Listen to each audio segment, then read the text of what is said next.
ప్రభువు పేరిట మీ అందరికీ ఈ రాత్రి కాలపు శుభములను వందనములను తెలియజేయుచున్నాను. ప్రియులారా, ఈ రాత్రి కాలము పరిశుద్ధ లేఖన భాగమును మనము చదివినట్లయితే, నా స్నేహితులను, నా చెలికాండ్రను, నా తెగులు చూచి ఎడమగా నిలుచున్నవారు, నా బంధువులు దూరముగా నిలుచున్నారు. 38వ సంకీర్తన 11వ వచనం. ప్రియ సహోదరి సహోదరులారా, పగలంతా ఎన్నో పనులతో, అలసటతో, ఒత్తిడితో గడిపిన మనకు ఈ రాత్రి వేళ దేవుని సన్నిధి ఒక గొప్ప విశ్రాంతినిస్తుంది. ఈ రాత్రి మనము 38వ సంకీర్తన 11వ వచనాన్ని ధ్యానించుకోబోతున్నాం. మన జీవితంలో మనుషులు మనల్ని విడిచినప్పుడు, మనకు అత్యంత ఆత్మీయులు దూరమైనప్పుడు మనం ఎలాంటి వేదనను అనుభవిస్తామో దావీదు ఈ కీర్తనలో రాశారు. కానీ అట్టి పరిస్థితుల్లో కూడా దేవుడు మనకిచ్చే నిరీక్షణ ఏమిటో ఈ రాత్రి మనము నేర్చుకుందాం. మనము నమ్మిన ప్రభు మనల్నెన్నడూ విడవడు, జడబాయడు. ఆయన మనకెప్పుడు దగ్గరగా ఉండే దేవుడు. మన పరిస్థితి ఏదైనా మనతో ఉంటానని ఆయన వాగ్దానము చేశాడు. ఈ రాత్రి జీవాక్యము వినిచిన్న నీ దగ్గర ఉద్యోగమున్నా, లేకపోయినా నువ్వు అందంగా ఉన్నా, లేకపోయినా నువ్వు ధనవంతుడవైనా, కాకపోయినా నీవు ఆరోగ్యముతో ఉన్నా, అనారోగ్యముతో ఉన్నా, ఎలాంటి స్థితిని బట్టి దేవాతి దేవుడు, సర్వ సృష్టికర్త అయినటువంటి సజీవుడైనటువంటి దేవుడు మనల్ని విడిచిపెట్టి పోడు, మనల్ని దూరము పెట్టడు. ఈ రాత్రి లేఖన భాగములో భక్తుడైన దావీదు మనందరికీ సెలవిస్తున్నాడు. ఈ లోకము ఎలాంటిదో, మానవ సంబంధాలు ఎలా ఉంటాయి అనే విషయము చాలా చక్కగా ఒక్క మాటతో చెప్పాడు.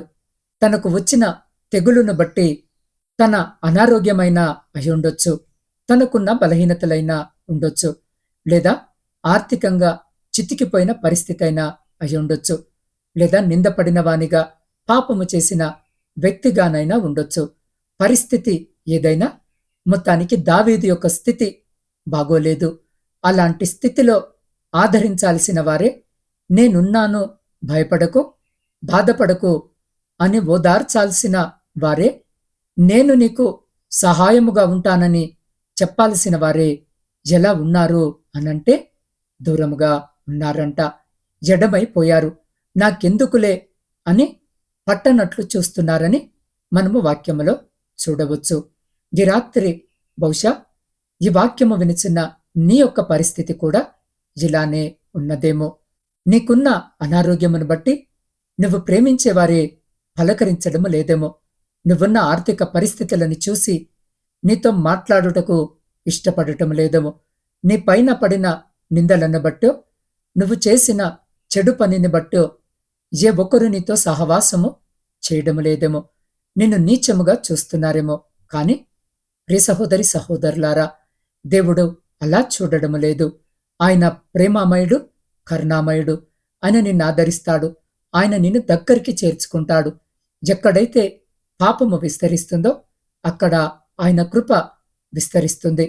ఈ లోకము చేత చీదరింపబడుతున్న నిన్ను, అవమానింపబడుతున్న నిన్ను, నిందింపబడుతున్న నిన్ను దేవుడు మాత్రము ప్రేమిస్తున్నాడని ఈ రాత్రి జీవాక్యము వినిచిన్న నీవు మర్చిపోవద్దు.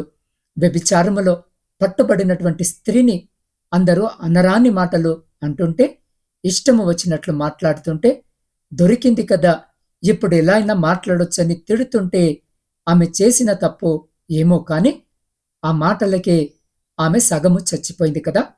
ఈ రాత్రిన లోకము ఇలానే ఉంది. నువ్వు చిన్న పొరపాటు చేసినా, నువ్వు పట్టుబడ్డా నీ పని అయిపోయిందన్నట్టే. నిన్ను అనే మాటలు అన్నీ ఇన్ని కావు.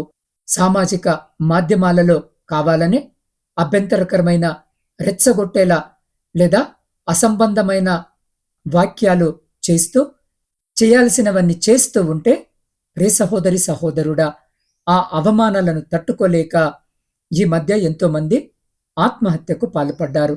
అంత ఘోరముగా ఈ లోకము తయారైపోయింది.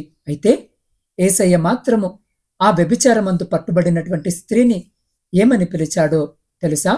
అమ్మా అని పిలిచాడు. సుంకరైన జక్కయ్య ఇంటికి ఎవరు పోరు, అందరూ వెలివేసినట్లు చూస్తారు. కాని యేసయ్య, జక్కయ్య, నేను నీ ఇంటికి వస్తాను అని ప్రేమగా పలికరించాడు. అలా అని దేవుడు పాపము చేసిన వారిని, అక్రమము చేసేవారిని ప్రోత్సహిస్తాడు అని కాదు. వారిపైన ఆ సమయంలో ప్రేమను చూపడము వల్లనే కదా వారు మారు మనసును పొందుకుంది. అందరిలానే యేసయ్య కూడా ప్రవర్తిస్తే వారు పాపములోనే జీవించి ఉండేవారు. దావీదు కొంతమందిని గురించి చెప్తున్నాడు. స్నేహితులు అని, తన యొక్క చెలికాండ్రులు అని, బంధువులు అని, వీరందరూ కూడా దావీదు పరిస్థితిని చూసి దూరమైపోయారు. ఉండనైతే ఉన్నారు, కానీ ఎలా ఉన్నారు అనంటే దూరముగా ఉండి ఏమి జరుగుతుందా, ఏమవ్వబోతుందా అని ఒక ప్రదర్శనను చూసినట్లు చూస్తూ ఉన్నారు. ఈ రాత్రి ఈ వాక్యము వినిచున్న నీవు నమ్మకము పెట్టుకున్న నీ స్నేహితులైనా, నీ బంధువులైనా, నీకత్యంత ఆత్మీయులైనా, నీకేదైనా భయంకరమైన శ్రమ వస్తే దూరంగానే ఉంటారు అని తెలుసుకో. నిజ స్వరూపము అనేది అప్పుడే తెలుస్తుంది. కానీ ప్రియ సహోదరి సహోదరుడా, నువ్వు నమ్మిన దేవుడు, నువ్వు అనేక సార్లు తృణీకరించిన నీ యేసయ్య స్నేహితులు, బంధువుల మధ్యనే ఉన్నప్పుడు అసలైన ఊసే ఎత్తని నీ ప్రభువు మాత్రము అవేమి పట్టించుకోకుండా నీ పక్షముగా ఉంటాడు. ఎప్పుడు నిన్ను ఆదరిస్తూనే ఉంటాడు అని మాత్రము ఈ రాత్రి జీవాక్యము వినిచిన్న నీవు మర్చిపోకూడదని ప్రార్థనాపూర్వకముగా కోరుకుంటున్నాను. నీకేసయ్య ఎప్పుడు స్నేహితుడే కాబట్టి ఆయన నానుకొని జీవించు.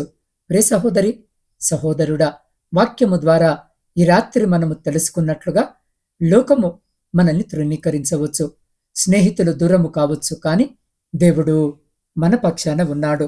కాబట్టి ప్రే సహోదరి సహోదరుడా, ఈ రాత్రి జీవాక్యము వినిచిన్న మనము ధైర్యముగా దేవుడు మన పక్షముగా ఉన్నాడు, మనల్ని ఆదరిస్తాడు. కాబట్టి ఈ రాత్రి జీవాక్యము వినిచిన్న మీరు ఎవరైనా సరే, ఎక్కడున్నా సరే, మోకరించగలిగితే మోకరించి, లేదా మీరున్న స్థితిలోనే మీ చేతిని మీ హృదయంపై పెట్టుకొని, లేదా మీ 2 చేతులు ఆకాశము వైపు ఎత్తి నాతో పాటు ప్రార్థనలో ఏకీభవించండి. పరిశుద్ధుడా, మహోన్నతుడవైన మా ప్రియ పరలోకపు పరమ తండ్రి, మీ కృప కనికరములు కలిగిన నామమును బట్టి స్తుతులు, స్తోత్రాలు, వందనాలు. అయ్యా, ఈ రాత్రి వాక్యము ద్వారా మీరు నాతో మాతో మాట్లాడారు. అవును తండ్రి, మమ్మల్ని ఎన్నడూ కూడా విడువని, ఎడబాయవని వాగ్దానము చేసిన దేవుడవు. అయ్యా, మేము ఇలాంటి పరిస్థితుల్లో ఉన్న ఆ పరిస్థితులన్నిటినీ మా నుంచి దూరపరిచి మాకు అనుకూలముగా మార్చే దేవుడవు తండ్రి. మమ్మల్ని ఎంతగానో ప్రేమించే దేవుడవు, సజీవుడవైన దేవుడవు తండ్రి. మీకే స్తోత్రాలు. అవును ప్రభువా, ఈ రాత్రి ఎలాంటి పరిస్థితుల్లో ఉన్నా వాటన్నిటినీ మాకు అనుకూలంగా మార్చే దేవుడవని, మీరు మాకు తోడుగా ఉండే దేవుడవని, సదాకాలము నేను మీకు తోడై ఉంటానని వాగ్దానము చేసిన ఆ దేవుడవని, ఈ రాత్రి తండ్రి వాక్యము ద్వారా మమ్మల్ని బలపరిచి ఆదరించినందుకు మీకే కృతజ్ఞతా వందనాలు. ఈ రాత్రి ఎంతమంది బిడ్డలైతే నా తండ్రి వారికి ఉన్నటువంటి సమస్యలను బట్టి నీ సన్నిధిలో మొరపెడుతున్నారో వారి మొరను మీరు ఆలకించమని నీ పాద సన్నిధిలో వేడుకొనిచున్నాం. దేవాయి, రాత్రి ప్రయాణాలు చేస్తున్న ప్రతి బిడ్డ ప్రయాణంలో మీరు తోడుగా ఉండండి. క్షేమకరమైన ప్రయాణము ప్రతి బిడ్డకు దయచేయండి. శారీరక మానసిక బలహీనతలతో ఉన్న ప్రతి బిడ్డను ముట్టి సంపూర్ణ స్వస్థతను, మంచి ఆరోగ్యమును దయచేయమని వేడుకొంచున్నాం. దేవా, వ్యవసాయదారులను జ్ఞాపకం చేసుకోండి. వారు చేస్తున్న పనంతటిని ఆశీర్వదించండి. ఉద్యోగము లేని ప్రతి బిడ్డకు ఉద్యోగము దయచేయండి. విద్యార్థులను జ్ఞాపకము చేసుకోండి. అయ్యా, కొడికి గాని ఎడమకు గాని తొలగిపోకుండా మీ కృపలో బిడ్డలను భద్రపరిచి ముందుకు నడిపించమని వేడుకొంచున్నాం.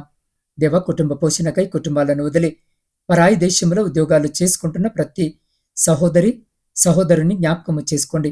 వారున్న స్థితిని ఎరిగిన దేవుడు వింటున్నావు. వారి కష్టాలను చూస్తున్న దేవుడు వింటున్నావు. వారి చేతుల కష్టారితమును 2 అంతలుగా ఆశీర్వదించండి.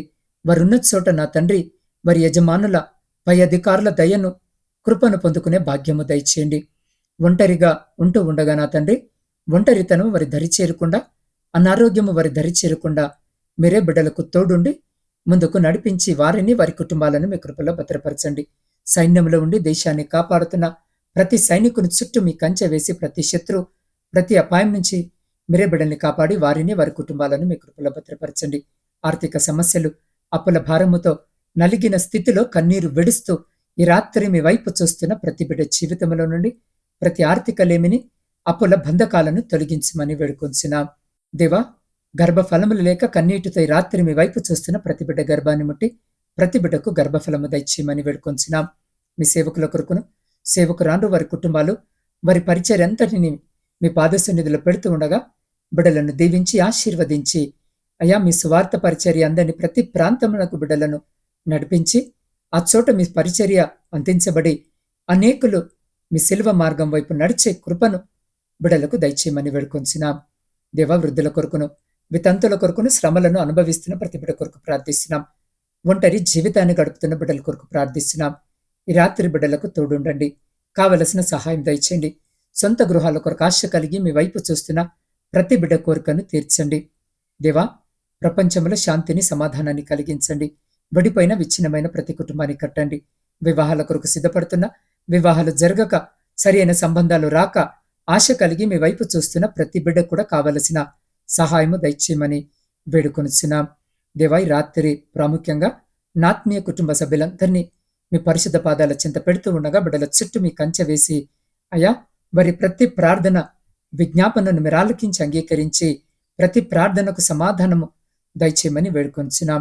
ఈ గాఢాంధకారమైన చీకట్లో మేము నిద్రిస్తూ ఉండగా మా గృహాల చుట్టూను, మాత్మీయుల గృహాల చుట్టూను, మా ఇరుగు పొరుగు వారి గృహాల చుట్టూను మీ అగ్ని కంచె వేసి ప్రతి బిడ్డను మీ దేవదూతల రెక్కల చాటున భద్రపరిచి ప్రతి అంధకార సంబంధమైన శక్తులన్నిటి నుండి మీరు సంరక్షించి కాపాడి మీ చిత్తమైతే, మీరు అక్కడ ఆలస్యమైతే ఎన్నికలేని మమ్మలను మరొక శ్రేష్టమైన నూతన దినములోనికి ప్రవేశింపజేయమని మా రక్షకుడును మీ ప్రియకుమారుడైన యేసు క్రీస్తు శక్తి కలిగిన నామమున ప్రార్థించి స్తుతించి అడిగి పొందుకొని ఉన్నాము తండ్రి. ఆమెన్.